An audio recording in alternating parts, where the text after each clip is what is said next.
Imagine un monde où la mer est encore mystérieuse. Les vagues grondent, les tempêtes éclatent sans prévenir, et les marins regardent l'horizon avec respect et parfois avec peur. Dans la mythologie grecque, les océans ne sont pas simplement de l'eau. Ils sont gouvernés par un dieu puissant, capable de calmer les vagues ou de déclencher des tempêtes terribles. Ce dieu porte un trident, une lance à 3 pointes, et son royaume s'étend sur toutes les mers du monde. Ce dieu, c'est Poséidon, le maître des océans. Poséidon est l'un des dieux les plus puissants de la mythologie grecque. Il est le frère de Zeus, le roi des dieux, et de Hadès, le dieu du monde souterrain. Mais leur enfance n'est pas facile. Leur père, Cronos, a peur qu'un jour ses enfants prennent sa place. Alors, il les avale un par un à leur naissance. Heureusement, Zeus réussit à s'échapper et à libérer ses frères et ses sœurs. Une grande bataille éclate alors entre les dieux et les titans. Après leur victoire, les 3 frères se partagent le monde. Zeus reçoit le ciel, Hadès reçoit le monde souterrain et Poséidon reçoit la mer. Et c'est ainsi que Poséidon devient le maître de tous les océans. Poséidon vit dans un magnifique palais sous-marin, fait de corail et d'or. Autour de lui nagent des dauphins, des poissons colorés et des créatures marines fantastiques.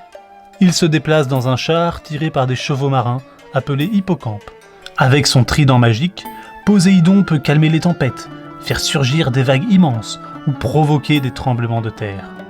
C'est pour cela qu'on l'appelle aussi le dieu qui fait trembler la terre. Les marins grecs le respectent beaucoup. Avant de partir en voyage, ils lui offrent parfois des pierres ou des offrandes pour obtenir sa protection, car Poséidon peut être généreux, mais aussi très colérique. Une légende raconte que Poséidon a créé le premier cheval. Un jour, il frappe le sol avec son trident, et un magnifique cheval surgit de la terre. Depuis ce jour, Poséidon est aussi considéré comme le protecteur des chevaux. C'est pourquoi, dans certaines représentations, on le voit entouré de chevaux galopant sur les vagues. Un jour, les dieux décident de choisir qui protégera une nouvelle ville. 2 dieux se disputent cet honneur, Poséidon et Athéna, la déesse de la sagesse. Ils doivent chacun offrir un cadeau aux habitants. Poséidon frappe le sol avec son trident et fait jaillir une source d'eau. Mais l'eau est salée, comme la mer. Athéna, elle, plante une graine et fait pousser un olivier. Les habitants choisissent le cadeau d'Athéna, car l'olivier donne de la nourriture, de l'huile et du bois. La ville prendra le nom d'Athènes. Poséidon, vexé, provoque alors une tempête pour montrer sa puissance. Cela montre à quel point il peut être puissant et parfois susceptible. Poséidon apparaît dans de nombreuses histoires grecques. Il joue un rôle important dans l'aventure d'Ulysse. Après la guerre de Troie, Ulysse blesse le fils de Poséidon, un cyclope nommé Polyphème. Poséidon, furieux, décide de compliquer le retour d'Ulysse. Il envoie des tempêtes, des vagues géantes et des vents violents.